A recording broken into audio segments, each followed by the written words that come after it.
So the flood situation in Bangladesh. বর্তমানে আমরা খুবই বড় একটা ক্রাইসিসের মধ্যে দিয়ে যাচ্ছি। বাংলাদেশের দক্ষিণ পূর্বাঞ্চল খুবই ভয়াবহ একটা বন্যার সম্মুখীন হচ্ছে।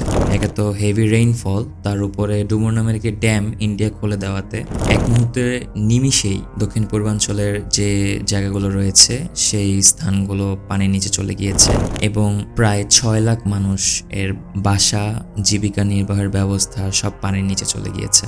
এদের মধ্যে কতজন মৃত্যুবরণ করেছেন সেই সঠিক সংখ্যাটা এখন পর্যন্ত জানা যায়নি। হয়তোবা যখন পানি সম্পূর্ণভাবে নেমে যাবে তখন একটা নির্দিষ্ট সংখ্যা সঠিকভাবে জানা যাবে। তবে এইসব বন্যা কিন্তু কোনো ন্যাচারাল ডিজাস্টার নয়, এইসব বন্যা বরং আর্টিফিশিয়ালভাবে তৈরি করা। এই বিষয়টি পরিষ্কার হয়ে যায় যখন আমরা বাংলাদেশের সাথে ঘটে যাওয়া এরকম গত 10 বছরে যে ইনসিডেন্টগুলো রয়েছে সেই ইনসিডেন্টগুলো লক্ষ্য করব। গত 1 দশক ধরে ইন্ডিয়া বাংলাদেশকে যে বন্যাগুলো গিফট করেছে সেই বিষয় নিয়ে বিস্তারিত একটা ভিডিও আমার সেকেন্ড চ্যানেলে দেওয়া রয়েছে। সবাই কাইন্ডলি ওই ভিডিওটা দেখে নেবেন, তাহলে আপনাদের অনেকটা ধারণা ক্লিয়ার হয়ে যাবে।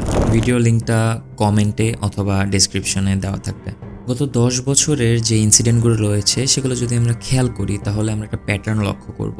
এবং প্যাটার্নটা হচ্ছে যে প্রত্যেকবার ইন্ডিয়া যতবার ড্যাম খুলে দেয় সেটা হয় আকস্মিক, হঠাৎ। যেমন এবারও ইন্ডিয়া যখন ড্যাম খুলেছে সেটা হঠাৎ খুলেছে, উইদাউট এনি প্রায়ার ওয়ার্নিং, এবং সেটা মধ্যরাতে খোলা হয়েছে। আন্তর্জাতিক যে সকল নদী রয়েছে সে সকল নদীতে এমন কোনো প্রকার ড্যাম যেটা বসালে সেই নদীর স্বাভাবিক প্রবাহতে ব্যাঘাত ঘটতে পারে, এ ধরনের ড্যাম বসানো কিন্তু আন্তর্জাতিক আইন অনুযায়ী কমপ্লিটলি ইললিগাল। 2012 সালের একটা রিপোর্ট অনুযায়ী বাংলাদেশের বর্ডারে ইন্ডিয়ার প্রায় 26টা ড্যাম রয়েছে। এতদিনে হয়তো সেটা আরও বেশি হইতে পারে। এই 26টা অথবা এর থেকেও বেশি ড্যাম কিন্তু বাংলাদেশকে ইতিমধ্যে একটা ড্যাম লকড কান্ট্রিতে পরিণত করে দিয়েছে। আমার প্রশ্ন হচ্ছে, এত বাঁধ কেন? এত বাঁধের কি দরকার? এটার একটা সহজ অ্যান্সার বা এটার একটা অবভিয়াস অ্যান্সার হচ্ছে যে এই বাঁধগুলো অ্যাকচুয়ালি বাংলাদেশকে পানির সংকটে ফেলার জন্যই তৈরি করা হয়েছে।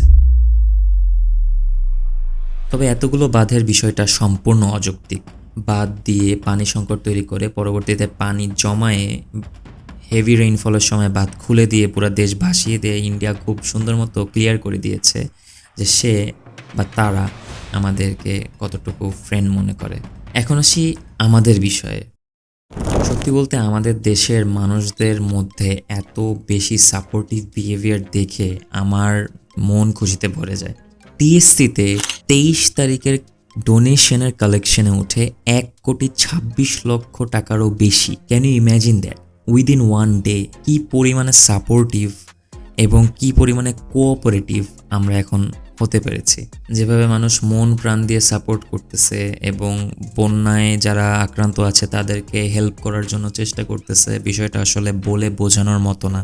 দরিদ্র থেকে শুরু করে ধনী যে যেরকম অবস্থায় আছে প্রত্যেকে এগিয়ে আসতেছে, যার যার জায়গা থেকে যতটুকু সামর্থ্য আছে এগিয়ে আসতেছে এই বন্যায় কবলিতদের সাহায্য করার জন্য।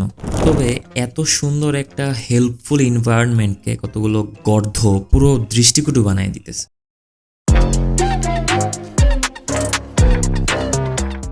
মানুষদেরকে সাহায্য করা যেখানে মেইন প্রায়োরিটি, সেখানে কিছু কিছু মানুষের মধ্যে বন্যার মধ্যে ট্যুর দেওয়ার মেন্টালিটি দেখা যাচ্ছে। ভাইরে, তুমি ডোনেশনে তুলতেছো 50,000 টাকা, সেখান থেকে 30,000 টাকা দিয়ে নৌকা ভাড়া এবং তোমাদের সেই জায়গা পর্যন্ত যাওয়ার যে ভাড়া সেটাতে খরচ করতেছো। নিতেছো এমন একটা নৌকা যেখানে 10 থেকে 15 জন মানুষ উঠতে পারবে, সেখানে তোমাদের টিমের মেম্বারই 10 থেকে 15 জন। ওইখানে গিয়ে উদ্ধার করবা কারে? উদ্ধার করে উঠাবা কোথায়? Seriously, this tour mentality has to stop. আর অনেক ফাউন্ডেশন প্রপারভাবে হেল্প করতেছে, প্রপারভাবে কাজ করতেছে, তাদের সব কিছু খুব সুন্দর ওয়েল অর্গানাইজড। তোমরা ডোনেশন তুলে ওই অ্যামাউন্টটা তাদের কাছে দাও, তারা ওই টাকাটাকে প্রপারভাবে কাজে লাগাতে পারবে। যদি পসিবল হয় তাহলে তাদেরকে ভলেন্টিয়ার করো, তাদের সাথে ভলেন্টিয়ার করো, because they already have everything organised. নিজেরা একটা যাচ্ছেটাই টিম বানিয়ে ওখানে বন্যা ট্যুর মারতে যায়ও না প্লিজ। এতে প্রপার যে উদ্ধার কার্যক্রম চলতেছে সেটাতে হ্যাম্পার হবে। এবার আসি প্রতিবাদ পার্টে। আশা করছি আমরা সকলেই বয়কট ইন্ডিয়া মুভমেন্টে পার্ট নিব। ইতিমধ্যে আমরা সবাই জানি, যারা নেটিজেনরা আছি, যে বয়কট ইন্ডিয়ার একটা মুভমেন্ট চলতেছে এবং আমরা সকলে অ্যাক্টিভলি সেটাতে পার্টিসিপেট করতেছি। এবং টু বি অনেস্ট, আপনি যদি বয়কট ইন্ডিয়া মুভমেন্টে পার্টিসিপেট না করেন তাহলে অল দ্য বেস্ট।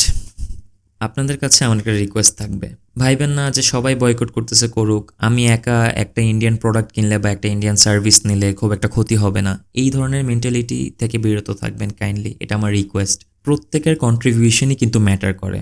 ইন্ডিয়ান যত জিনিসপাতি আছে সেই সব কিছু বয়কট করার চেষ্টা করেন, দেখবেন আমাদের দেশের প্রোডাক্টগুলো তার থেকেও বেটার কোয়ালিটি হয়েছে। আমাদের দেশের প্রোডাক্টগুলোর প্রপার সাপোর্ট দরকার, যে সাপোর্টটা ল্যাকিংসের কারণে তারা ইমপ্রুভ করতে পারতেছে না। দেশের স্বার্থে আমরা সকলে এগিয়ে আসি, আমার জেন জি নিয়ে কোনো ডাউট নেই। এর আগের যারা আছেন যেভাবে গত 15 বছর স্বৈরশাসন সহ্য করেছেন, সেভাবে এইবার ইন্ডিয়ার শাসন সহ্য করবেন না প্লিজ। এবারও ওভাবে চুপ থাকবেন না কাইন্ডলি, সবাই মিলে এই বয়কট মুভমেন্টটাতে পার্ট নেন। সবশেষে একটা কথাই বলবো, একটা শত্রুর চাইতে একটা বন্ধুরূপী শত্রু কিন্তু বেশি ভয়ানক, কারণ সে কখনোই চাইবে না আপনি তার থেকে বেশি উন্নতি করেন। তাই আসুন আমরা সবাই নিজের দেশের স্বার্থটা দেখি, এতে আমি, আপনি এবং আমাদের দেশটা উপকৃত হবে। ভালো থাকবেন। আসসালামু আলাইকুম।